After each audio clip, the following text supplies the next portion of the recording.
Episode 4 की starting में हम देखते हैं कि डाई काय के पास आया खड़ा होता है और वो उसे कहता है कि मैं यहाँ पर तुम्हारे लिए और श्वान के लिए खाना लेकर आया हूँ। चलो हम सब लोग मिलकर खाना खाते हैं। और इसी बहाने से वो उसे बाहर लेकर आ जाता है। बाहर श्वान तो होता नहीं है, इसलिए डाई मौका का फ़ायदा उठाकर उस खाने वाले बॉक्स में से सीजर निकालता है और वो काय को डराने धमकाने लगते हैं कि अब से जो मैं तुम्हें कहूँगा वही तुम्हें करना पड़ेगा।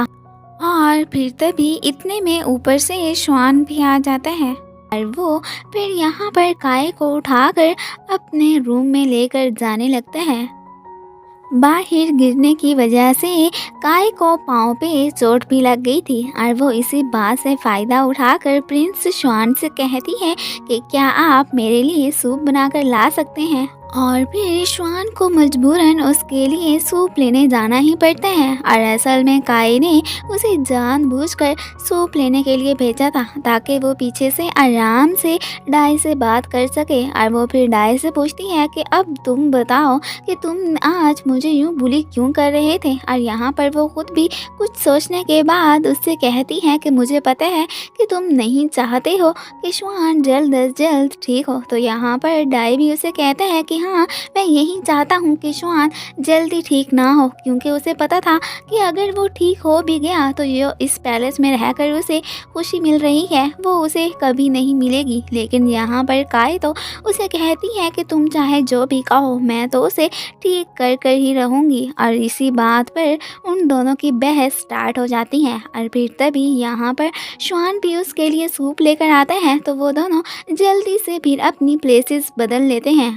और फिर यहाँ पर काय जानबूझकर मासूम बन के श्वान के हाथों डाई की अच्छी खासी इंसल्ट भी करवाती है कि ये आज मुझे बुली क्यों कर रहा था। और फिर वो उससे कहता भी है कि ठीक है, नेक्स्ट टाइम मैं तुम्हें बुली नहीं करूँगा। और फिर बाद में हम देखते हैं कि जब काय और श्वान बाहर बैठे होते हैं तो तब श्वान के अंकल मिस्टर जोहो भी वहाँ पर आते हैं। और यहाँ पर वो नोट करते हैं कि काय के पाँव में चोट लगी है। तो फिर थोड़ी देर के बाद वो उसके पास जाते हैं और उसे मेडिसिन देते हैं कि मुझे पता है कि तुम्हारे पाँव में चोट लगी है, इसलिए मैंने तुम्हारे लिए ये मेडिसिन स्पेशल मंगवाई है। और फिर वो उससे पिंक की प्रॉमिस भी लेते हैं कि ये मेडिसिन तुम ज़रूर लगाना। और उन दोनों को साथ में यहाँ पर श्वान भी देख लेते हैं और वो तो काफ़ी जेलस फील करते हैं। और फिर मिस्टर जोहो के जाने के बाद वो काय के पास आता है और उससे पूछता है कि ये तुमसे क्या कह रहे थे। तो यहाँ पर जब वो उसे बताती है कि ये मुझे मेडिसिन देने आए थे तो यहाँ पर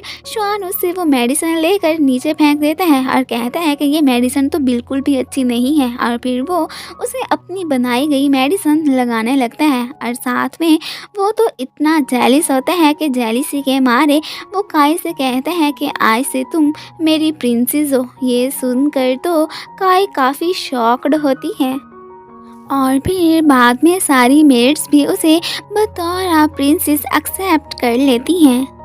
फिर नेक्स्ट सीन में हम देखते हैं कि काय अपनी फ्रेंड ताओजी के पास आई बैठी होती है और यहाँ पर काय उसे बताती है कि लगता है कि हम दोनों का रिलेशनशिप दिन ब दिन स्ट्रांग होता जा रहा है। और वो इस बात से काफ़ी परेशान भी होती है। तो यहाँ पर उसकी फ्रेंड उसे कहती है कि अगर तुम्हें ऐसा लगता है तो तुम फिर यूँ करो कि ये जॉब गिव अप कर दो। लेकिन यहाँ पर काय भी हार मानने वालों से नहीं थी, इसलिए वो फिर गिव अप ना करने का डिसाइड करती है। और तभी वो फिर न्यूज़ में देखती हैं कि जहाँ पर श्वान की छुट्टियों पर जाने की बात हो रही होती है और असल में उसकी वो उस ड्रेसिंग वाली पिक्स उसने मिस्टर जोहो को सेंड कर दी थी, जिसकी वजह से अब सबको पता चल गया था कि श्वान की कंडीशन अब ठीक है। तो इसलिए अब फिर उसकी CEO की सीट भी बरकरार थी, मीन उसे बर्खास्त नहीं किया गया था।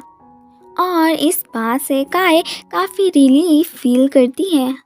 और फिर बाद में मिस्टर जोहो की भी काय के साथ मुलाकात होती है और यहाँ पर वो उसे ये सब करने के लिए थैंक्स कहते हैं, क्योंकि उसने ये सब करके उनकी बहुत बड़ी प्रॉब्लम को सॉल्व कर दिया था।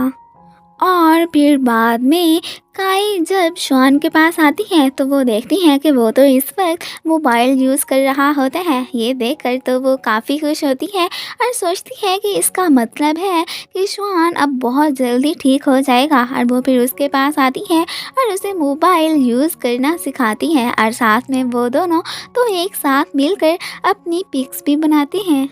फिर बाद में काई जब श्वान के पास बैठी होती है तो वो उस वक्त काफ़ी बोर हो रही होती है। तो फिर यहाँ पर वो श्वान से कहती है कि चलो हम कहीं आउटिंग पे जाते हैं। तो यहाँ पर डाई उसे कहते हैं कि हम कहीं नहीं जाने वाले हैं और इसी बात को लेकर उन दोनों की फिर से बहस स्टार्ट हो जाती है। तो यहाँ पर श्वान उन्हें कहते हैं कि ठीक है, हम यहाँ पर पर्चियाँ बनाते हैं कि जिस नाम की पर्ची आएगी मैं फिर उसी की बात मानूंगा। तो ये दोनों फिर अपने नाम की पर्चियाँ बनाने लगते हैं और फिर आखिर पे काय का नाम ही निकलता है मीन कि अब तो डाई को भी उनके साथ जाना पड़ता है। और फिर नेक्स्ट सीन में हम देखते हैं कि वो तीनों बहुत अच्छी ड्रेसिंग करके एक मॉल में शॉपिंग करने के लिए आए होते हैं। और यहाँ पर तो हमारे प्रिंस श्वान साहब भी बहुत ही खूबसूरत लग रहे होते हैं।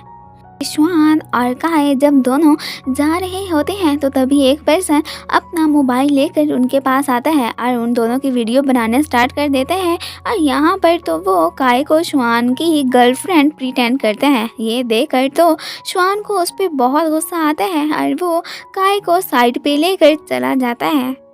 फिर थोड़ी देर के बाद काई उसी पर्सन को देखती है कि जो वो अपने मोबाइल पर बात करके किसी आदमी को कह रहा होता है कि मैं तुम्हें एक रिकॉर्डिंग सेंड करता हूँ और इसको यूज़ करके हम श्वान की कंपनी को ब्लैकमेल करेंगे। और ये सारी बातें यहाँ पर काय अपने मोबाइल में रिकॉर्ड कर लेती है और फिर वो पर्सन यहाँ पर काय को भी देख लेता है और वो उसे डराने धमकाने की कोशिश करने लगता है। तो यहाँ पर काय उसे कहती है कि तुम फ़ौरन से ये रिकॉर्डिंग डिलीट करो वरना मैं ये तुम्हारी बनाई गई रिकॉर्डिंग सबको बता दूँगी। तो यहाँ पर वो पर्सन उसका मोबाइल नीचे गिरा देता है जिसकी वजह से उसका मोबाइल टूट जाता है। तो इतने में ऊपर से श्वान भी वहाँ पर आ जाता है और वो आते ही उस पर्सन को किक मार देता है। और यहाँ पर मौजूद एक लेडी उनकी ये वीडियो बना लेती है और सोशल मीडिया पर डाल देती है और इस तरह सोशल मीडिया पर ये न्यूज़ वायरल हो जाती है कि श्वान ने अपनी गर्लफ्रेंड की खातिर एक पर्सन को किक मारी है। और ये सारी न्यूज़